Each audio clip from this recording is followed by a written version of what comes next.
Jeudi 18 avril. Aujourd'hui, une émission consacrée à la jeunesse. On va terminer avec le sommet diversité, mais pour l'instant, on parle de secondaire en spectacle. Bienvenue à Studio Libre.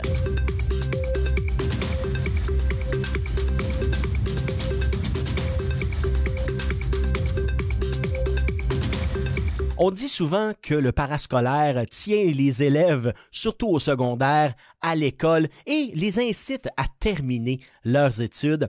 Eh bien, il y a 150 jeunes qui ont participé à Secondaire en spectacle, on connaît bien, et on va en discuter avec Lynn Massicotte, coordonnatrice de programme à Loisirs Sport Outaouais. Bonjour, Madame Massicotte. Bonjour.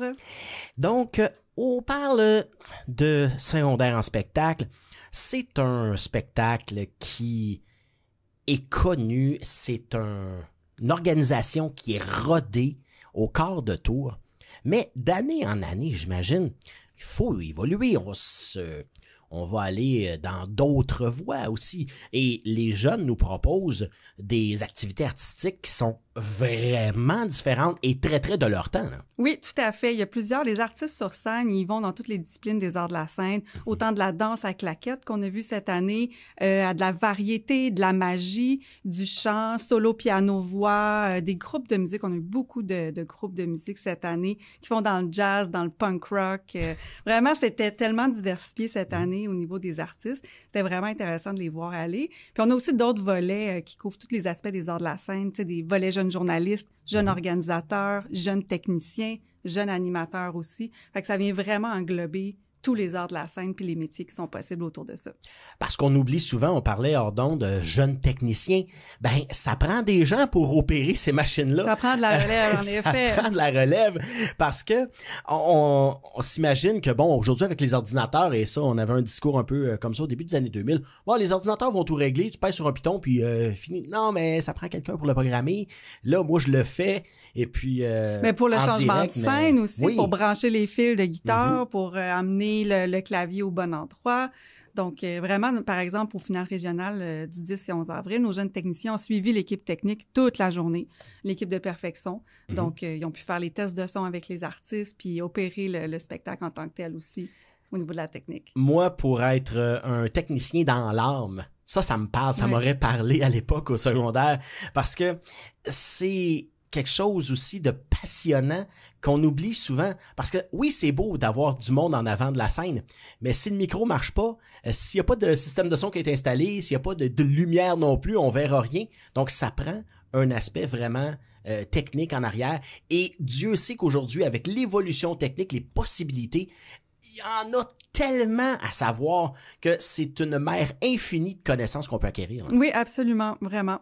Oui. On va parler des jeunes en particulier. Il y avait, bon, j'ai entendu claquettes, du jazz. On se doute fort que, bon, les jeunes vont aimer le jazz ou des choses un petit peu plus qui sont attribuées à une clientèle un peu plus âgée, j'allais dire, un peu plus adulte.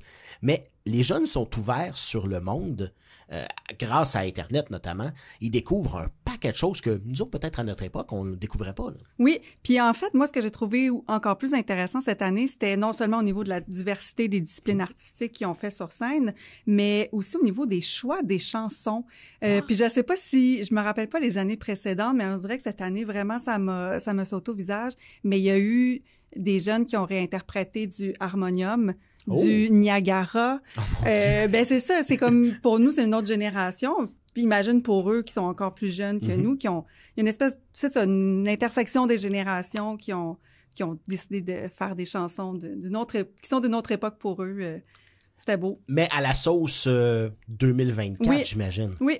Parce qu'on est capable d'avoir des chansons qui sont significatives. Puis c'est là qu'on redécouvre souvent des paroles, puis on fait comme, le monde n'a pas changé. Non, c'est encore d'actualité. Actuel, exact. Ouais. On parle de harmonium.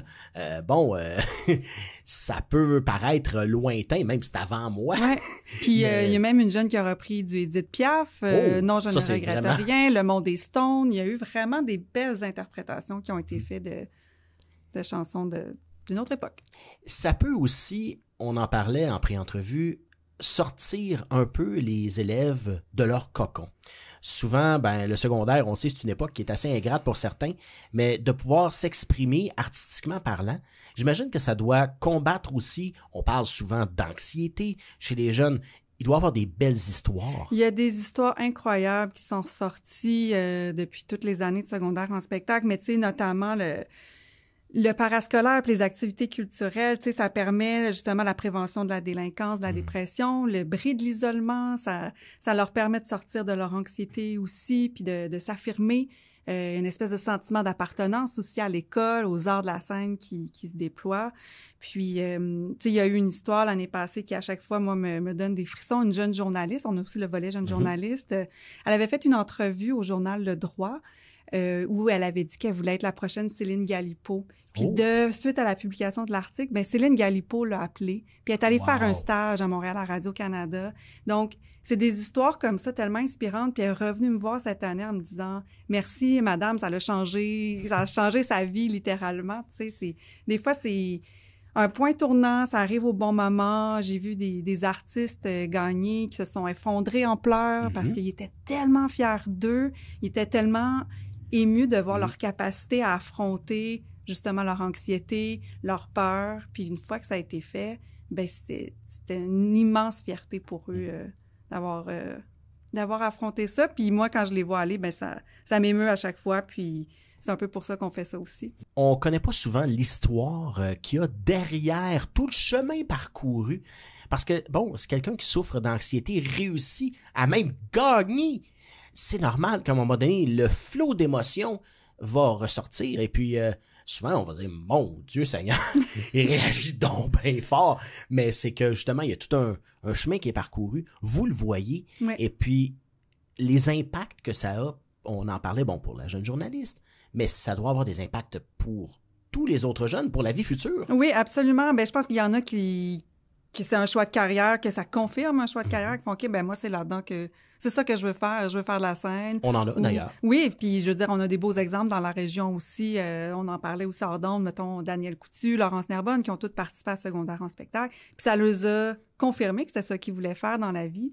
Puis je pense qu'il y en aura de plus en plus des jeunes qui vont être issus du programme puis qui vont poursuivre leur carrière ou qui a juste le dépassement de soi, c'est toujours un acquis important dans la vie. La persévérance aussi. Peu importe si tu continues ou pas dans les arts de la scène, c'est pas important. C'est le fait de se dépasser puis d'affronter ses peurs, je pense, qui reste pour le restant de ta vie.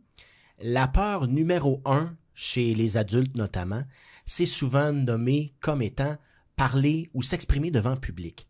Quand on arrive, pour moi, c'est assez facile. Mais ça n'a pas été facile au départ. Les gens me voient aujourd'hui, mon Dieu, me donnent un micro, je suis parti pour une soirée. Mais c'est pas si facile que ça. Et puis, on donnerait un micro à n'importe quel adulte dans la salle, dire, OK, va parler en avant des gens. Et le 3/4 dirait, oh non, ça n'est aucune question. Mais ces jeunes-là, au départ, j'imagine qu'il y en a qui doivent faire comme, j'ai un intérêt, j'ai un certain talent, mais je suis comme pas déterminé à le faire. Mais c'est là toute l'importance du travail des intervenants scolaires dans les écoles, les techniciens en loisirs, on a des enseignants en musique, des enseignants de d'autres matières aussi, qui prennent le projet secondaire en spectacle, qui l'apportent dans leur école, puis eux, ils vont convaincre les jeunes. Toi, je pense que tu pourrais faire du slam. As-tu pensé à chanter telle chanson? Je pense que ça t'irait bien. Fait qu'ils vont vraiment vers les jeunes pour essayer de sortir de leur zone de confort, qui essayent des trucs. L'important, c'est d'essayer, puis c'est de vivre une expérience. C'est pas de réussir à tout prix à gagner des prix. C'est vraiment... Puis les intervenants, ils le font de façon exceptionnelle. Parce qu'on a vu des jeunes qui jamais seraient montés sur scène, qui là, soudainement, brillent sous les projecteurs. Puis c'est fascinant de les voir, c'est beau. C'est une adrénaline pour l'avoir vécu souvent. C'est une euphorie. Et souvent, les artistes vont dire, les applaudissements, ça devient une drogue. Pratiquement, on en veut encore. On rentre chez nous. Puis souvent, on rentre tout seul. Souvent, beaucoup d'artistes vont le dire. Je suis dans ma voiture, je m'en vais chez nous. J'ai fait un tabac dans une salle, mais je rentre chez moi. Puis c'est ce qui pousse souvent les gens à en refaire. Et d'ailleurs, les places étaient pleines là, pour la finale régionale. Ah oui, là. on a vendu tous les billets. On avait une file d'attente qui attendait de rentrer dans la salle. On a compté les sièges vides. On a rempli là, à capacité maximale. On n'a pas dépassé la capacité, je rassure, la Maison du citoyen. Mais on a rempli tous les sièges vides. Puis c'est une grande fierté de voir les parents, les amis, la famille venir encourager leurs jeunes. Puis la prochaine relève artistique, ils ont eu beaucoup d'applaudissements, et mérités à part de ça. Je me souviens quand j'ai chanté pour la première fois devant ma famille, beaucoup de gens ont resté estomaqués parce que, mon Dieu, on savait pas. Les parents, les grands-parents et compagnie, est-ce qu'ils connaissent toute l'extension du talent de leurs jeunes? Ou parfois, justement, la gueule en tombe à terre? Ben, c'est une bonne question. Il faudrait leur poser la question aux parents. Mais moi, ce que je sais, c'est qu'il y en a plusieurs qui m'ont accroché après le spectacle pour me dire merci de faire ce que vous faites pour nos jeunes. C'est beau de les voir sur scène. Ils brillent, ils prennent leur place, ils s'expriment. Puis je pense que pour les parents, c'est aussi une grande fierté de voir leurs jeunes se réaliser de cette façon-là dans le milieu artistique. Puis, ouais. Quand on voit des jeunes qui vont faire, exemple donné, on parlait de claquettes. C'est pas quelque chose on va généralement le crier sur tous les toits parce que c'est un petit peu moins courant, c'est un petit peu moins à la mode. Mais d'avoir un espace pour s'exprimer sans jugement et que les gens apprécient, j'imagine que ça doit faire dire à des jeunes, ben finalement, sais-tu, c'est peut-être pas populaire ce que je fais, mais j'aime ça. Puis les gens l'apprécient. Oui. Puis il y a un grand respect entre les jeunes du programme. Ils s'encouragent, ils s'entraident, ils se donnent des conseils, ils s'épaulent. Puis je pense que rendu là qu'on fasse de la claquette, du jazz ou de la magie, ils sont fiers les uns des autres. Puis c'est ça qui est important de le voir dans leurs yeux, que son ami, son collègue élève a fait un bon spectacle.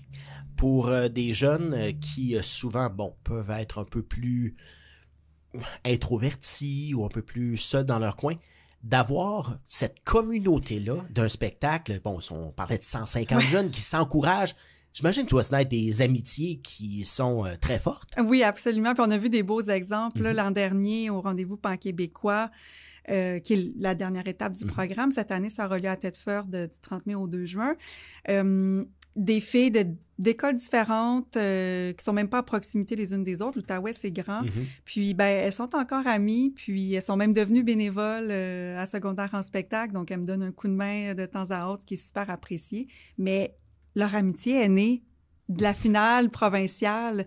Puis c'est tellement beau parce qu'elles vivent quelque chose d'unique, une expérience tellement enrichissante, tellement profonde, tellement chargée de sens pour leur futur, qui tissent des liens entre eux. Puis on le voit aussi à la régionale, à chaque jour, c'était 7 écoles différentes. Donc, ils se connaissent pas nécessairement. Il y en a qui sont en secondaire 1, secondaire 5, puis ils s'entraident, ils se créent des liens, ils vivent quelque chose de similaire, ils vont s'en parler. Puis, tu sais, les formateurs aussi aident beaucoup. On a une belle équipe de formateurs qui sont là. Je pense à Francis Faubert, qui est un artiste de la région, auteur, compositeur, interprète. Lui, cette année, il a fait méditer les jeunes, il leur a donné les ressources pour combattre un peu le stress, le tract avant d'entrer sur scène. Parce que tous les artistes le vivent, là, peu importe ce qu'on peut dire et peu importe au niveau professionnel qu'on est, là, le tract, ça existe toujours. Et c'est sain d'en avoir un peu, mais peut-être pas un track désarmant. Oui, puis ce qui est beau avec les formations de Francis, c'est que justement, il fait ressortir le meilleur des jeunes devant les autres jeunes, ce qui fait que tu peux facilement t'identifier à l'autre, puis comprendre qu'est-ce qu'il vit, et c'est là que ça tisse des liens parce que tu vis quelque chose de similaire. Oui. J'imagine aussi pour les formateurs, formatrices, il doit en ressortir quelque chose de vraiment gratifiant pour eux, de dire « Hey, cet artiste-là, j'y ai donné peut-être... » Et on le voit dans le futur aussi. Exemple donné, un artiste qui va sortir son premier album, hey, je l'ai connu à secondaire en spectacle. C'est moi qui ai donné un petit kick. Ça doit être gratifiant pour les autres. Ça l'est, mais je pense qu'au-delà, avant même qu'un jeune sorte un album, on ne voit pas nécessairement dans l'immédiat, mais peut-être que oui, on le voit dans les médias quand on donne quelques clés, quelques outils, de voir le jeune qui a le tract avant, puis que 2 heures plus tard, il est sur scène en train de chanter sa chanson de façon époustouflante. Juste ça. Puis c'est pas juste ça, c'est pas banal, mais c'est extrêmement gratifiant pour pour les formateurs, puis même pour nous à Loisirs Sport Outaouais de les voir s'épanouir. Merci beaucoup d'avoir été avec nous, Lynn Mascotte, coordonnatrice de programme à Loisirs Sport Outaouais. Et puis, je pense qu'on vient de créer un précédent. On va s'en rejaser. J'aimerais ça. Je pourrais revenir pour parler du rendez-vous pan-québécois. Parfait. Merci beaucoup d'avoir été avec nous. On se reparle pour le rendez-vous pan-québécois. Merci.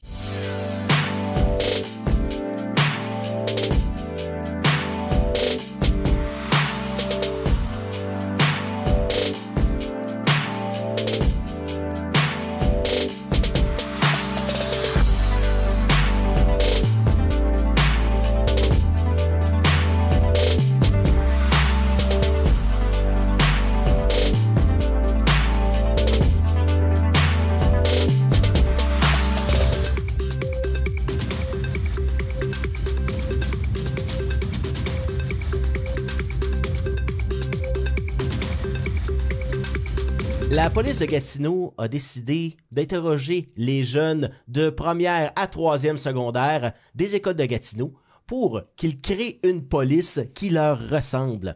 Eh bien, c'est un atelier de discussion qui va avoir lieu au mois de mai prochain. On en parle avec l'inspecteur Michael Côté du service de police de la ville de Gatineau. Bonjour, M. Côté. Bon matin. Donc, c'est souvent un peu plus rare qu'on va cibler les jeunes au début du secondaire. On va souvent parler secondaire 4, secondaire 5, mais pourquoi avoir ciblé les jeunes de première à troisième secondaire? Ben, c'est pour comprendre un peu leur réalité. Tu sais, ces jeunes-là vont être la main-d'œuvre de demain. Tu sais, ceux-là de secondaire 4, secondaire 5 sont pas mal déjà alignés sur le choix de carrière qu'ils veulent faire. Tandis que secondaire 1, 2, 3, puis même 5, 6e année, si on peut les toucher par le sommet indirectement, mais c'est rare que ces gens-là ont déjà fait leur choix de carrière. Donc, c'est essayer vraiment de les prendre tôt pour essayer de comprendre comment les atteindre pour les attirer vers le métier policier. On vise aussi une diversité au service de police de la ville de Gatineau. On en a parlé d'ailleurs même avec vos collègues. On demande aux jeunes justement de tout azimut de venir parler et de venir constater aussi, c'est quoi le métier policier, j'imagine, en même temps que de donner leur opinion sur le service. Et on a donné ça aussi comme animation à Richardson Zephyr, qui d'ailleurs fait un policier incroyable. J'ai failli mettre mon uniforme comme lui, mais je me suis retenu ce matin, là. Pourquoi avoir choisi M. Zephyr? Richardson est un acteur, un humoriste connu, là, suite à l'émission de LOL, fait partie de la diversité culturelle. Donc, c'est le fun pour nous d'avoir quelqu'un qui est accessible comme ça, qui est très, très populaire auprès des jeunes avec ses patates.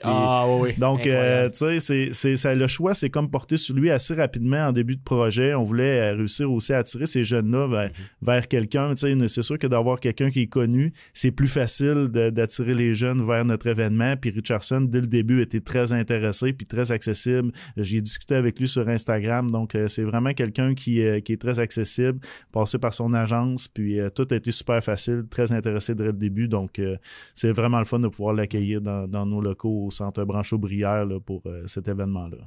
On a souvent dit que la police, à travers même l'Amérique du Nord, est très, blanche et qu'il y avait un peu moins de diversité. Mais là, on sent que tous les services de police veulent avoir une diversité de gens de différentes cultures, de différents pays, pour être capable d'aller rejoindre le maximum de population. À quel point c'est important dans une intervention que il y ait de la diversité de gens, de caractères et compagnie pour mener à bien une intervention? Pour un service de police, puis pour toute autre organisation, c'est important que les gens se reconnaissent au travers de cette organisation-là. Donc, c'est sûr que c'est la tendance en ce moment, puis c'est très bien que ce soit la tendance, en fait, parce que les gens qui ont un service de police sur leur territoire, puis qui disent, moi, le service de police, je m'identifie pas à lui, c'est un peu dur d'obtenir la confiance des citoyens. Donc, c'est dans une optique d'obtenir la confiance, de démontrer que le service de police de la ville de Gatineau, puis je suis certain des autres services de police, sont représentatifs de la population qu'ils servent. Donc, c'est vraiment important de représenter chacune des diversités, que ce soit les diversités sexuelles, culturelles, sociales, les autochtones, les métis, les Inuits. Donc, on veut vraiment aller partout pour représenter les citoyens de la ville de Gatineau, puis que lorsqu'ils regardent notre service de police, ben, ils sont fiers de notre service, puis qu'ils disent, OK, ben, c'est quelqu'un qui nous représente. Puis sur des interventions, ça peut aider quelquefois là, de connaître les mœurs de différentes cultures, de connaître aussi les diversités, les habitudes pour le contact, donc ça peut aider. Je regardais aussi le déroulement de cet atelier de discussion-là, de ces ateliers de discussion-là, je devrais dire, parce qu'il va y en avoir plusieurs. Et on va discuter, mais on va aussi avoir des choses plus pratiques, notamment un circuit inspiré de ce qui se passe à l'École nationale de police à Nicolette. C'est important pour vous de justement montrer c'est quoi le vraiment travail policier? Ben, non seulement c'est important de démontrer c'est quoi le travail policier, mais le but premier du sommet n'est pas nécessairement des jeunes qui vont se présenter au sommet de les intéresser au métier policier. C'est sûr que s'ils peuvent faire des policiers, ils vont être super contents, mais le but c'est d'aller les sonder pour savoir qu'est-ce qui vous intéresse dans le service de police, qu'est-ce que vous voulez savoir, vous qui faites partie d'une diversité. On est habitué au service de police de faire des entrevues d'embauche, des processus de sélection qui sont conformes à qu'est-ce qui est l'habitude. Donc, est-ce qu'on doit modifier notre organisation pour réussir à attirer ces jeunes-là? Puis, quand on parle de différentes activités, ben peut-être que un jeune qui vient du Québec va être attiré vers quelque chose, tandis qu'un jeune qui vient d'Haïti, par exemple, peut être attiré vers quelque chose d'autre. Donc, c'est vraiment pour moduler l'attrait de cette génération-là envers le service de police et de la diversité. Puis quand on parle du parcours de l'École nationale de police ou de les faire bouger, ben c'est sûr que pour un jeune entre secondaire 1 et secondaire 3, de rester assis toute la journée puis de jaser, c'est déjà là à l'école. C'est pas très intéressant. Donc, on essaie de faire ça vivant, puis non seulement il va y avoir une partie physique, on va bouger, on va essayer de les réveiller après le dîner aussi, pas qu'ils s'endorment, mais on va avoir une partie un peu plus physique, de jaser avec les gens, puis un peu plus de bouger également pour qu'il y ait du plaisir, parce que le but au bout de tout ça, c'est que les jeunes aient du plaisir quand ils vont venir à cette journée-là. Oui. C'est pas la première fois que le service de police va interroger les jeunes. Bon, vous le faites de façon régulière. Qu'est-ce que vous avez comme base? Qu'est-ce que les jeunes vous disent à la base que vous allez aussi peut-être confirmer avec cet atelier de discussion-là? Ben, c'est justement ça, le but premier, c'est de savoir qu'est-ce qu'ils veulent savoir les jeunes. On sonde beaucoup la population, tu sais, à Gatineau pour savoir le taux de satisfaction, qu'est-ce qui sont les attentes par rapport au service de police, mais j'ai rarement vu une consultation envers les jeunes. De mon côté, ça fait 20 ans que je suis policier, puis j'ai rarement vu un événement comme ça envers les jeunes. On va les rencontrer dans les écoles, on va discuter avec eux autres via nos policiers de la section résolution et action préventive de quartier, on va être présent dans les écoles, mais un événement comme ça, vraiment une activité de consultation avec les jeunes, il y en a eu au niveau de la ville de Gatineau, que ce soit avec la commission jeunesse, mais du service de police, une consultation typiquement vers les jeunes, puis surtout les jeunes de la diversité, parce que c'est vraiment où est-ce qu'on s'en va, c'est la diversité et qui fait partie le sommet fait partie du plan de la diversité qui est sorti en début de l'année dernière. Donc, c'est vraiment, on n'a jamais fait ce genre de consultation à mon niveau, à ma connaissance, dans les dernières années. Ça a dû être quand même relativement facile auprès de vos collègues de dire « Hey, est-ce que ça vous tente de participer à cette activité-là? » Comment ça a été reçu auprès des gens qui vont être là, des policiers qui sont impliqués dans le projet?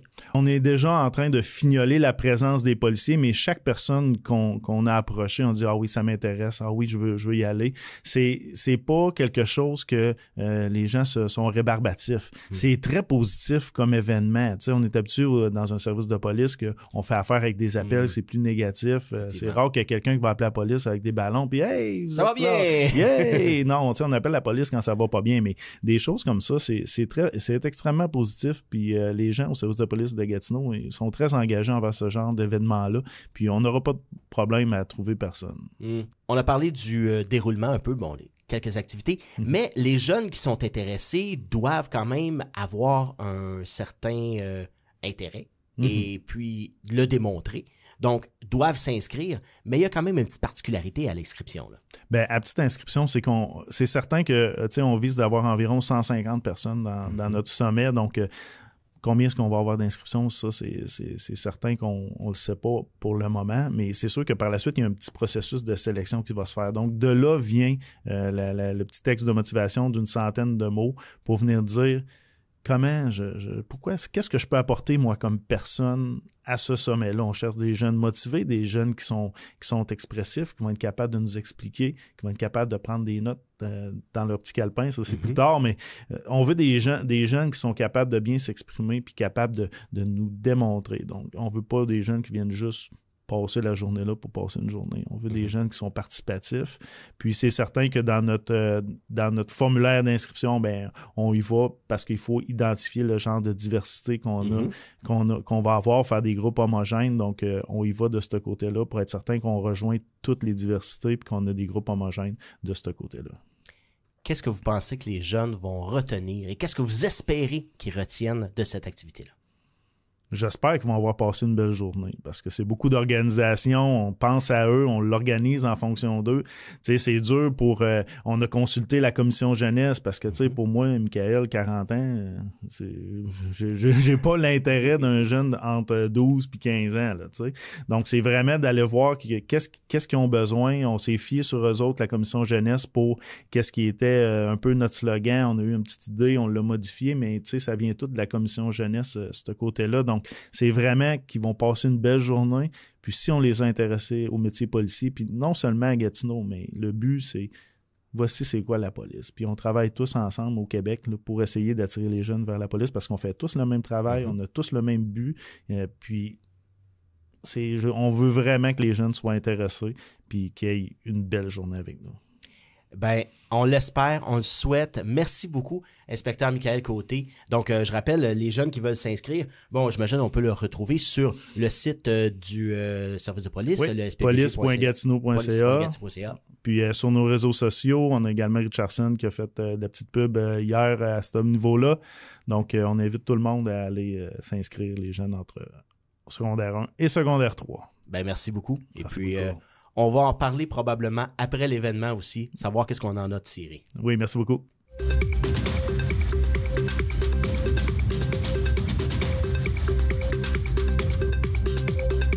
Merci d'avoir été des nôtres pour cette édition du jeudi 18 avril de Studio Libre.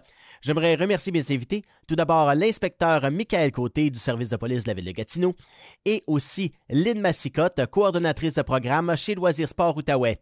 Et aussi, je vous rappelle que nos émissions sont disponibles sur notre chaîne YouTube et on a notre page Facebook pour suivre des nouvelles un peu plus au quotidien de la TVC Basse-Lièvre. Partout sur le même nom, vous pouvez nous trouver, c'est très facile. Et donc, moi, je m'en vais pour la fin de semaine, mais je vous retrouve la semaine prochaine pour un autre Studio Libre. Bonne fin de semaine!